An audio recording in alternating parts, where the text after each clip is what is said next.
Halo, selamat malam.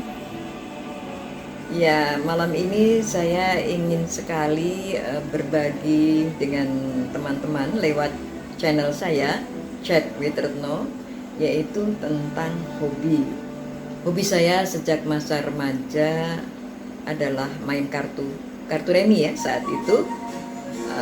Ada soliter, ada 41 atau 41, ada minuman atau cangkulan gitu ya. Jadi uh, kalau kadang-kadang bersama teman-teman tuh bisa, apalagi di malam libur, bisa malam sekali kita main. Pokoknya nyenengin lah, sesuatu yang membuat kita gembira gitu ya.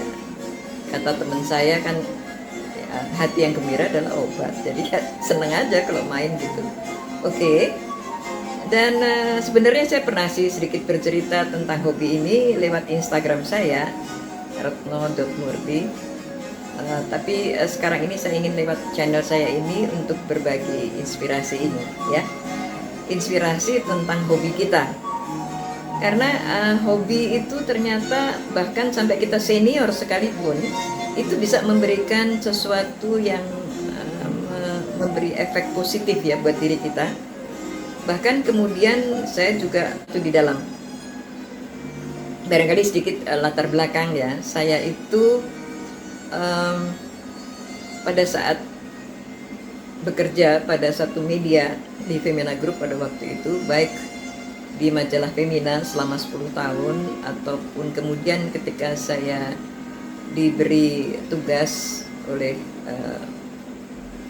pimpinan untuk menggawangi majalah fashion, majalah Dewi bersama Ibu Tia Alisyabana, itu membuat saya baik sebagai wartawan di Femina ataupun di majalah Dewi itu mendapat kesempatan untuk bepergian ke luar kota, ke luar pulau maupun ke luar negeri. Dan hampir selalu di setiap tempat, khususnya di luar negeri yang toko bukunya begitu menarik, saya selalu mencari kartu-kartu ya. Pertama-tama adalah kartu-kartu yang kaitannya dengan souvenir dari setiap tempat atau setiap negara. Tapi lewat pengalaman selama bertahun-tahun, pada tahun, seingat saya tahun 90-an ya, tahun 91 atau itu, saya waktu itu meliput Australian Fashion Week. Dan saat berjalan-jalan di pantai di Sydney Harbour, ada toko-toko yang menarik. Saya masuk ke satu toko dan melihat ada kartu Love Tarot Card gitu. Belakangan ketika saya mendalami kartu tarot, berawal dari ini yang tadi saya sebut di Sydney Harbour itu, saya selalu melihat bahwa kartu tarot sebenarnya terdiri dari 78 kartu, 22 disebut Major Arcana dan 56 disebut Minor Arcana, yang kemudian disebut sebagai cikal bakal dari kartu remi. Jadi ini sesuatu yang buat saya adalah sebagian yang sudah sering saya geluti ya. Tapi ketika itu saya cuma lihat, aduh susah bener sih menghafalkan 78 kartu dengan arti-artinya, karena setiap kartu itu biasanya lengkap dengan cara melakukannya atau memainkannya gitu. Tapi ketika melihat Love Tarot Card yang di Sydney Harbour ini, saya nggak tahu kenapa sangat tertarik. Artinya masuk ke dalam hati gitu loh. Kayaknya mesti beli deh, nggak tahu kenapa mesti gitu. Saya beli dan saya pelajari dan saya jatuh cinta. Bukan hanya kartunya yang Love Tarot Card, tapi juga saya mulai tertarik untuk belajar tentang kartu tarot lewat Love Tarot Card itu. Kemudian saya mulai setiap kali pergi, setiap kali, seharusnya ketika saya memegang majalah fashion itu, kalau pergi ya cari buku fashion dulu ya untuk menambah pengetahuan. Tapi nggak tahu kenapa setiap kali saya selalu berbelok ke arah yang berkaitan dengan mind, body, and soul. Ada kaitannya dengan healing, ada kaitannya dengan hipnoterapi, ada kaitannya dengan sesuatu yang berkaitan dengan sesuatu yang insight gitu ya. Memang kata seorang teman saya ya, almarhum ini sudah mengatakan, Mbak Retno itu kalau sudah bicara tentang hal-hal seperti itu kelihatannya bersinar gitu, seolah-olah dari hati. Mungkin saya nggak ngerti, tapi seperti orang jatuh cinta kan, kalau kita jatuh cinta pada sesuatu atau seseorang, kita kan otomatis aura kita keluar ya, sesuatu yang bersinar dari dalam diri kita ya. Nah, saya menyebut aura tadi karena kemudian saya mulai setelah melihat kartu-kartu berbagai kartu tarot berbagai macam, saya mulai tertarik pada apa yang disebut aura.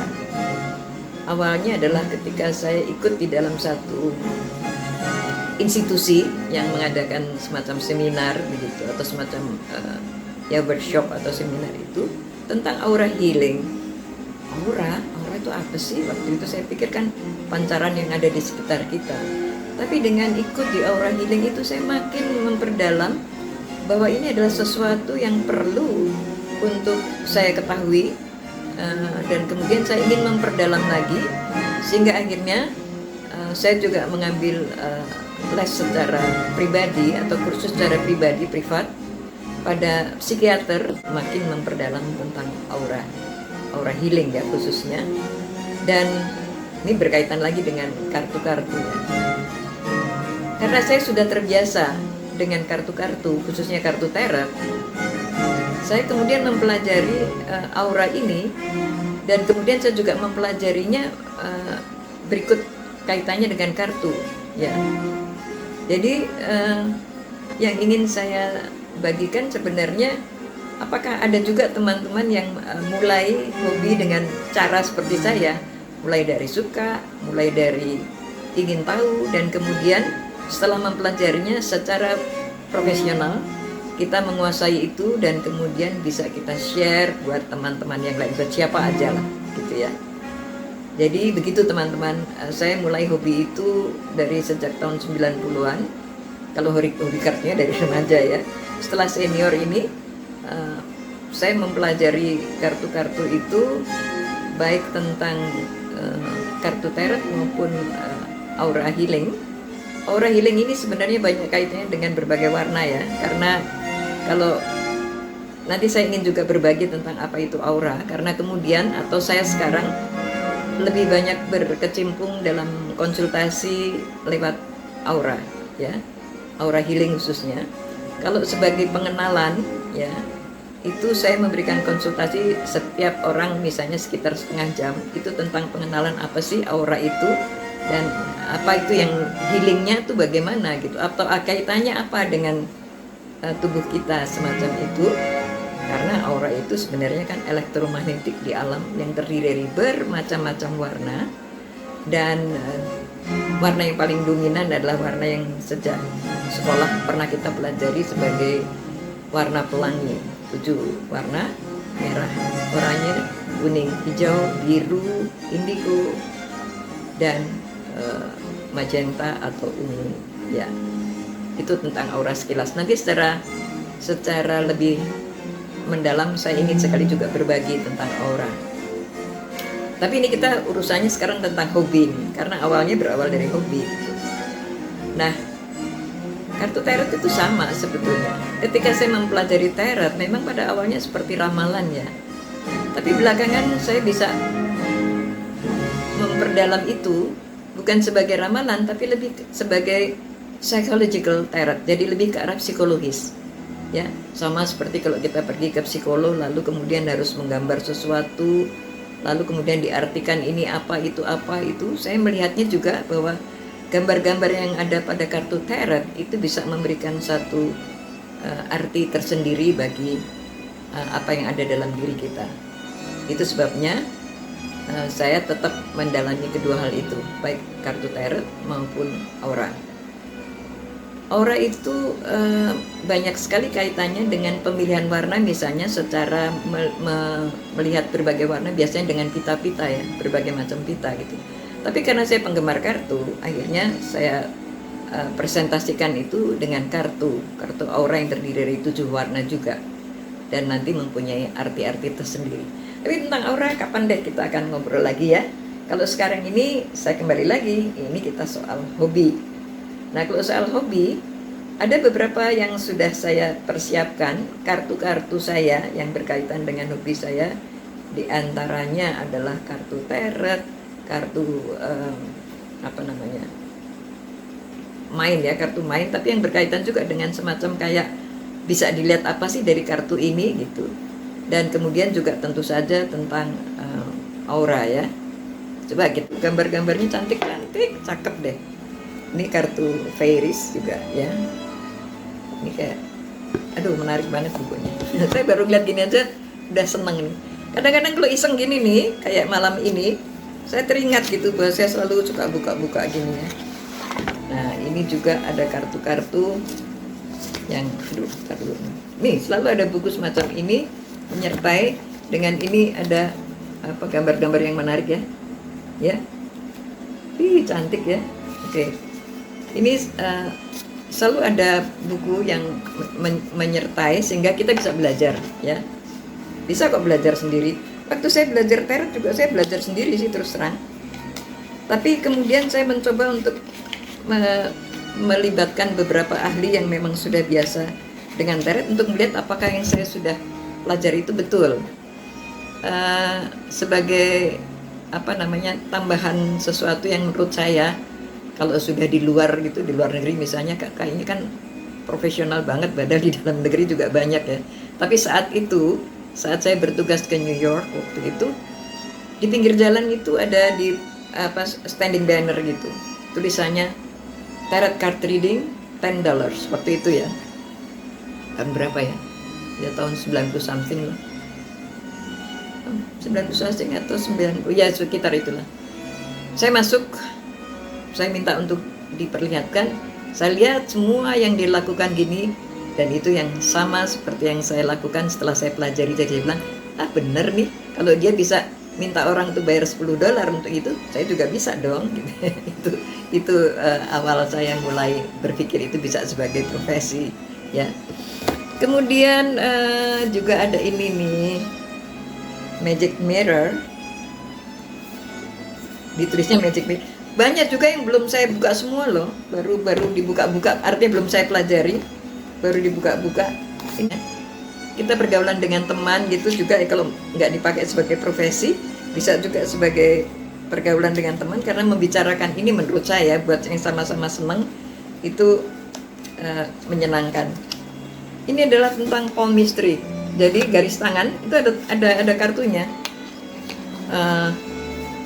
Kalau ini disebutnya jeu de la main, mungkin karena bahasa Perancis ya. Saya nggak bisa sih, sok tahu aja. Karena saya pernah les Perancis, jadi sok tahu cara bacanya. Dan ini adalah kartu yang memang memperlihatkan garis tangan. Ini pernah saya praktekkan waktu itu ke beberapa teman, tapi belakangan ini saya karena saya lalu fokus pada tarot dan aura, lalu saya agak lupa, tapi akan saya pelajari lagi dan kemudian akan bisa menjadi sesuatu yang menarik juga. Tuh ya, kalau kita bicara soal hobi kan saya tiba-tiba sudah sangat hidup gitu ya. Menurut saya ya.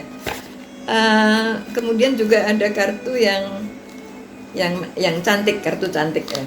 Kartu semacam ini. Ada permainannya. Kalau ini lebih permainan ya. Kartu cantik itu ada apa namanya, dadunya dan dice-nya. Kemudian kartunya juga cantik gitu ya. Ada juga yang kartu India yang kaitannya juga dengan semacam itu. Dan nah ini juga ada kartu I Ching. I Ching itu perubahan ya. Ini dari filosofi Cina. Menarik sekali. Saya bahkan juga punya kartu yang berkaitan dengan shio. Jadi shio-nya apa? Cocoknya sama siapa? Nantinya di shio yang apa bertemu dengan waktu shio tertentu berarti apa gitu. Ada banyak hal yang menurut saya diambil manfaatnya aja, jangan diambil seluruhnya yang mungkin bertentangan dengan kepercayaan kita, tapi lebih pada sesuatu yang bisa memberikan nilai-nilai positif. Jadi setelah saya memperlihatkan itu, saya juga ingin ngasih lihat nih, tapi ini kan tadi yang saya kasih lihat itu lebih ke sana ya. Ini tentang, moga-moga nggak terbalik nih. Nah, ini adalah buku-buku ya. Ini buku tentang aura soma, tentang what color is your aura. Ada temperamental tarot, bahkan ada tarot wayang yang kalau nggak salah ahlinya adalah orang Jogja malah. Ada color therapy. Ini hanya sebagian kecil dari, atau yang nggak kecil lah, sebagian dari apa yang menjadi yang saya geluti lah gitu.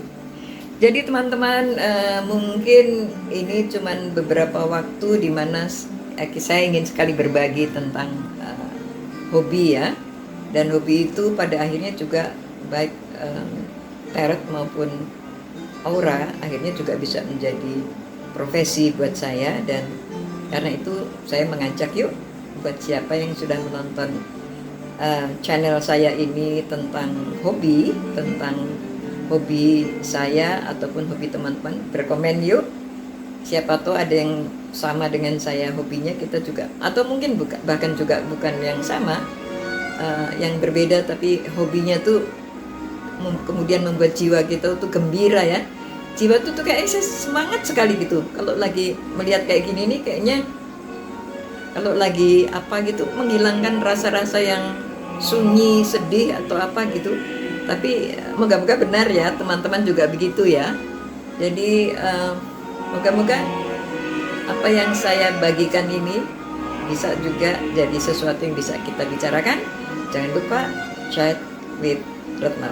Selamat malam ya, bye-bye.